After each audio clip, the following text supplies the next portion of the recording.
Marine Roman, merci. On poursuit avec notre feuilleton. Cette semaine, on vous invite à découvrir la Marne vue du ciel. Premier épisode, les ULM.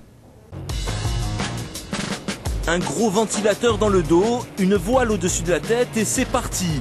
Focus sur le paramoteur, décollage à pied. L'engin le plus petit de sa catégorie, l'ULM ultra léger motorisé. Ce sont les poids plumes des airs. Clin d'œil aussi au chariot biplace pour ces images en l'air. Voilà pour le côté excitant, mais comme toute chose, avant le plaisir, place au labeur. Et c'est au sol que tout commence, même pour ces amateurs de parapente. Allez Michel, on se déplace en même temps.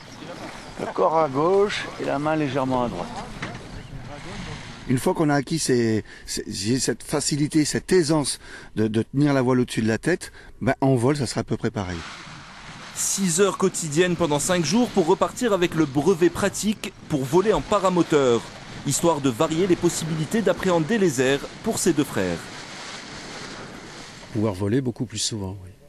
Surtout ça. Et aller où on veut presque. Alors que le parapente, on est vraiment dépendant de la météo, d'une pente à trouver. C'est pas très facile par ici, oui. Vous n'êtes pas trop impatient d'aller faire un tour en haut? C'est un peu ce que j'attends, oui. J'en ai entendu parler du paramoteur, mais j'attends d'avoir le moteur et de mettre les gaz pour voir ce que ça fait, oui.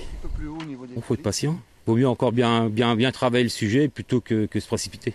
Tout ce qui est, disons, sport aéronautique, faut toujours garder, disons, une bonne marge de prudence, je pense. Pour les narguer ou pour les motiver, ces fonctions, voilà les fous des airs. 2 spécimens ici et une centaine d'assidus dans la région qui n'attendent qu'une chose.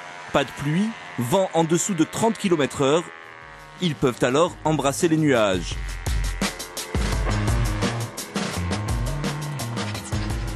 Mais au fait, pourquoi ce besoin d'ajouter un moteur à un parapente? C'est vraiment, pour moi, vraiment 2 activités qui se complètent parfaitement. Alors c'est sûr que c'est un petit peu plus cher d'avoir un moteur, mais on est tellement bien de pouvoir décoller, se balader au ras des champs.